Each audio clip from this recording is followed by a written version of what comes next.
Monsieur, bienvenue à Métro News. Voici les principaux titres qui seront développés aujourd'hui. Vive tension ce jeudi au niveau de la région métropolitaine de Port-au-Prince. Des bandits lourdement armés ont lancé un assaut contre le sous-commissariat de Port-au-Prince, communément appelé Cafétéria. Report de la réouverture des classes initialement prévues pour le 6 septembre. La décision a été prise par le gouvernement lors d'un conseil des ministres ce jeudi. Selon le Premier ministre Ariel Henry, la rentrée se fera le 21 septembre dans les départements qui n'ont pas été touchés par le séisme. L'Office de la protection du citoyen, OPC, lance un appel à la solidarité internationale pour la mise en place d'une commission d'enquête internationale dans le cadre du dossier de l'assassinat du président Jovenel Moïse.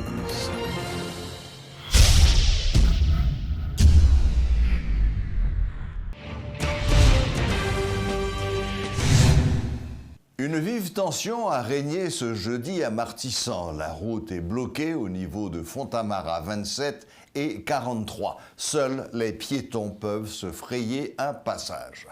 Des rafales d'armes sont entendues dans cette zone. Des barricades de pneus enflammés sont également dressées à Martissan, au Bel-Air et à La Saline.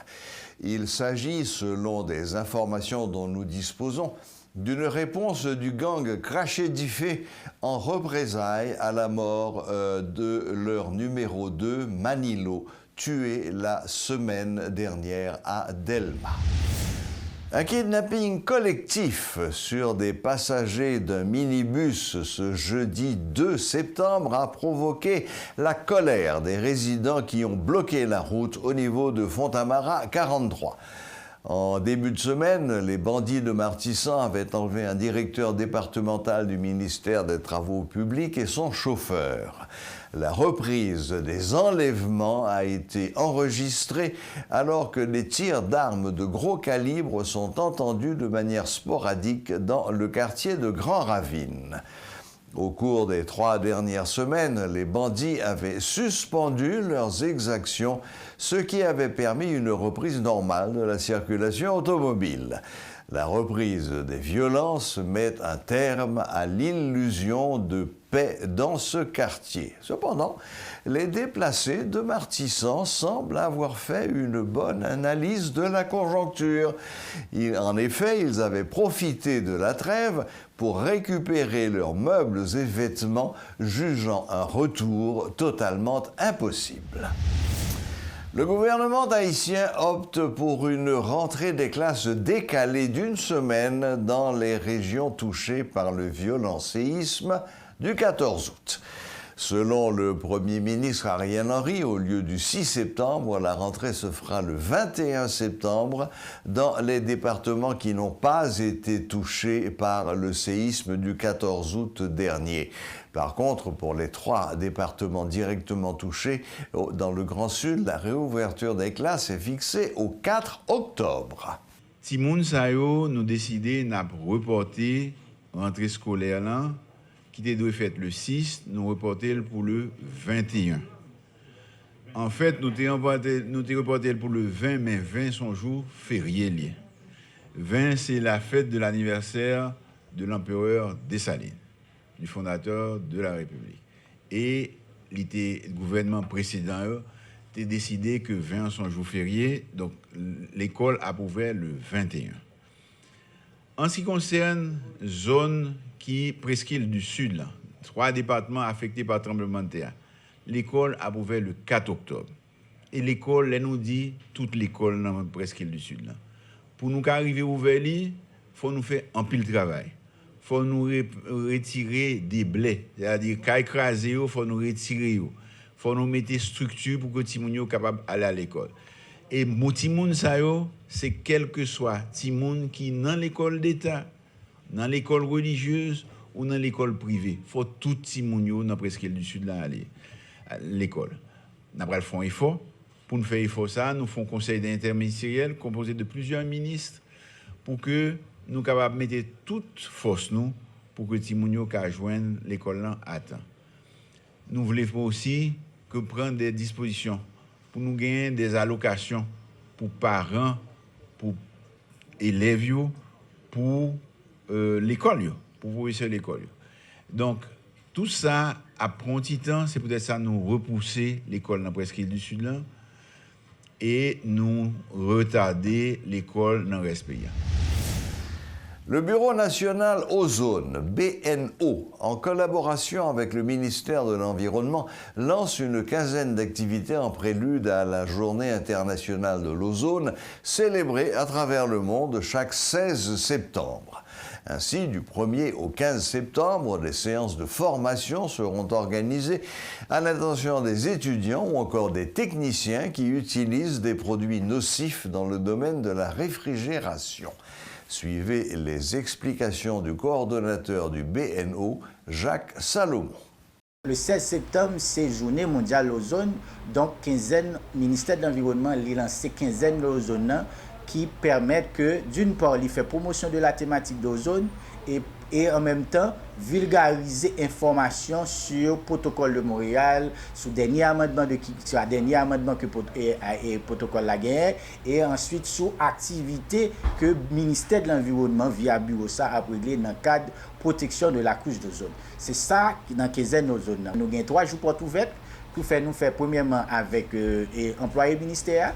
Demain, nous faisons avec les centres techniques de formation et nous faisons avec le grand public et la presse. La douane, donc c'est un partenaire, maintenant, agent douanier, ça, on a 4 travail pour faire pour permettre que nous protéger les couches de zone, comment pour l'important l'air et réfrigérants entrer, pour permettre que nous capables des appareils, manipuler les appareils qui permettent d'identifier quel type de potentiel degré d'approvisionnement de zone. Donc, la douane, c'est un partenaire. Donc, le ministère de l'Environnement renforcer la capacité de faire formation avec la douane. Dans le cadre de 15 ans, le ministère a gagné pour lui faire formation avec les techniciens frigoristes. Nous avons un rapport avec les maquettes, MOG, et hôtels, etc., toutes les usines à glace, etc. C'est-à-dire des structures qui utilisaient ce qu'on appelle des fluides frigorigènes. Parce que les fluides frigorigènes, c'est eux qui sont censés maintenant des substances qui appauvrissent la couche d'ozone. Maintenant, le ministère de l'Environnement travaille avec techniciens frigoristes. C'est-à-dire, il y a un partenaire officiel, un partenaire de mise en œuvre, c'est-à-dire que des parties prenantes dans le programme ozone, c'est les techniciens frigoristes. Donc, nous avons une association de techniciens frigoristes. Une association de techniciens frigoristes. Donc, nous toujours à upgrade, toujours à faire des formations pour eux, des formations qui permettent que vous ayez une bonne pratique sur les travail sur nos systèmes, bonne pratique qui permettent que vous pas libérer gaz dans l'atmosphère et vous connaissez tout, nous faisons tout des formations avec eux sur les nouvelles technologies du froid. 12 semaines prochaines, à partir de 13, 14, 15, a gagné formation à l'intention de ces techniciens-là. Maintenant, après quoi, pour gagner distribution d'équipements et outils appropriés qui programme avec support et partenaires nous que nous formons des kits que nous pourrons distribuer à l'intention des centres techniques et des techniciens frigoristes. L'enquête sur l'assassinat du président Jovenel Moïse semble marquer le pas. Certaines personnes, même dans des milieux importants ici dans le pays, expriment quelques inquiétudes sur la capacité de la justice haïtienne à mener à bien un dossier aussi lourd. C'est le cas en particulier de M. Renan Edouville, protecteur du citoyen, qui a adressé en ce sens une lettre à M. Intriago, lui demandant son assistance ou ses bons offices pour créer une commission internationale, une commission d'enquête internationale. Monsieur Edouville est avec nous ce soir par téléphone. Bonsoir, Monsieur Edouville. Bonsoir, Monsieur Serge Klein. Bonsoir, Métropole. Voilà, donc là, je fais allusion à la lettre que vous avez adressée à M. Freddy Carrion Intriago, sollicitant ses bons offices pour vous aider à mettre sur pied, une commission d'enquête internationale dans le cadre du dossier de l'assassinat du président Jovenel Moïse. C'est bien ça? Bon, bien sûr, c'est bien ça, mais il faut dire que au niveau de l'OPC, nous n'avons pas précisé que la justice haïtienne n'a pas la capacité de mener à bien ce dossier. Effectivement, comme vous l'avez dit, nous sommes en train de faire un plaidoyer par rapport à l'évolution de ce dossier, non seulement sur le plan national, mais également sur le plan international. Et là, nous avons adressé plusieurs correspondances à des instances internationales, notamment au niveau de l'Alliance globale des INDH. Et aussi, nous avons tout récemment adressé une correspondance à la haute commissaire des droits de l'homme, Mme Michelle Bachelet. Donc, au niveau de l'OPC, M. Clan, nous sommes très préoccupés par rapport à l'évolution de ce dossier. Nous avons salué la désignation du nouveau juge instructeur devant travailler sur le dossier, Maître Gary Aurélien, et qui a été désigné par le doyen du tribunal de première instance, comme vous le savez. Mais nous restons très préoccupés d'abord quant à la sécurité pour le juge lui-même et aussi les moyens logistiques qui doivent être mis à sa disposition pour remplir valablement sa mission. Et compte tenu de la nature de ce crime, de l'assassinat du chef de l'État, que l'on peut assimiler à bien des écarts comme étant un crime transnational, parce qu'il y a au moins 3 États qui sont concernés, 3 territoires. D'abord la Colombie, les mercenaires sont d'origine colombienne, il y a le territoire américain, parce qu'il y a des Haïtiano-américains, et il y a aussi le territoire dominicain. Donc cela veut dire on peut, à bien des égards, comme je viens de le dire, assimiler ce crime comme étant un crime transnational, et c'est pourquoi nous estimons fermement que les Nations Unies doivent appuyer, ou bien, si vous me permettez, doivent supporter l'enquête, et ce support devrait passer par l'encadrement technique. Je dis bien l'encadrement technique du juge d'instruction à travers soit la mise sur pied d'une commission spéciale, ou bien à travers la mise sur pied d'une cellule spéciale, ou bien d'un groupe d'experts internationaux, bien évidemment de concert avec le juge d'instruction lui-même. Et c'est ce combat que nous sommes en train de mener auprès des instances internationales. Oui, je vous suis tout à fait, Monsieur Hédouville. Et pour ce qui est de la nomination du juge Gary Aurélien, chargé de ce lourd dossier, je rappelle aussi que le juge Jean-Wilner Morin, président de l'Association nationale des magistrats haïtiens, avait émis quelques réserves sur les capacités de ce jeune juge, dont c'est le premier cas. Enfin, se voir confier comme premier cas l'assassinat d'un président de la République. Et bon, maintenant, le ministre de la Justice nous a assuré que toutes les dispositions avaient été prises pour assurer sa protection et tout. Bon, on verra. Bon, eh bien, monsieur Hédouville, quelle a été la réponse finalement du GANRI? Est-ce qu'ils vous ont fait une réponse favorable? Est-ce qu'ils vont vous appuyer? Le dossier est encore au secrétariat du GANRI. Le dossier est aussi au secrétariat du Haut Commissariat aux droits de l'homme. On est en train de travailler là-dessus, de l'analyser et incessamment, on espère recevoir une réponse et nous espérons que cette réponse sera une réponse favorable dans la mesure où la mise sur pied d'une cellule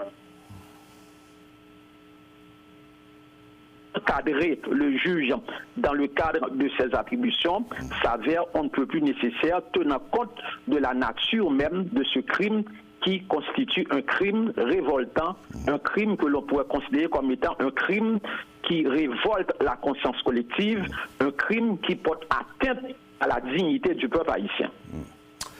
Bon, ben écoutez, maintenant il n'y a plus qu'à attendre les résultats de cette première partie. Et le moment venu, évidemment, nous nous ferons un plaisir de vous contacter ou de vous passer le micro pour que vous nous disiez où est-ce que ça en est. Abordons très rapidement un second point. Monsieur Hédouville, vous avez lancé mercredi dernier la 5e édition du concours de textes et reportages sur les droits humains.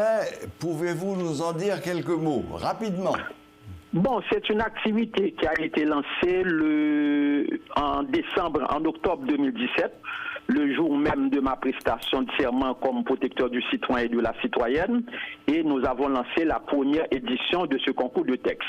Et cette année, nous sommes à notre 5e édition. C'est un concours qui vise les jeunes journalistes, qui vise les étudiants et qui vise aussi les écoliers des classes terminales. Pour cette année, nous avons sélectionné des sujets qui sont liés à la réalité. Nous avons des thèmes se rapportant à la réalité. Par exemple, si vous me permettez rapidement très peu de mots, par exemple, pour les journalistes, eh bien, nous avons soumis à l'appréciation des journalistes comme sujet l'équilibre entre le devoir d'informer du journaliste et le sensationnalisme qui tue la profession. Pour les étudiants, étant donné que la question de l'assassinat du chef de l'État reste une question d'actualité, nous avons demandé aux étudiants de l'analyser d'une part et d'essayer de comprendre l'assassinat du président Jovenel Moïse au regard des droits humains. Et aussi, comme autre sujet, le système judiciaire, comme on le sait, est décrié, est malade, est dysfonctionnel selon plus d'un. Nous avons proposé un sujet se rapportant au système judiciaire haïtien et nous avons demandé aux étudiants d'évoquer quelques causes tout en proposant des pistes de solutions. Et on n'a pas oublié la situation qui se développe dans le Grand Sud, M. Clan, étant donné, comme vous le savez, avec l'aide humanitaire, il y a des atteintes à la dignité humaine des survivants dans le Sud. Eh bien, nous avons proposé comme sujet comment peut-on concilier l'aide humanitaire au respect de la dignité humaine en période de situation d'urgence. Et enfin, pour boucler tout ça pour les écoliers devront travailler sur 2 thèmes d'actualité. D'abord, la question de la traite et du trafic des enfants et aussi la question du droit à l'identité qui très souvent est négligé, même si on doit le considérer comme étant un droit fondamental de la personne humaine. Donc ils ont pratiquement jusqu'au 15 octobre pour remettre leur texte et au bureau de l'OPC, et la remise des prix se fera le 8 décembre en prélude à la Journée internationale des droits de l'homme qui cette année va être considérée.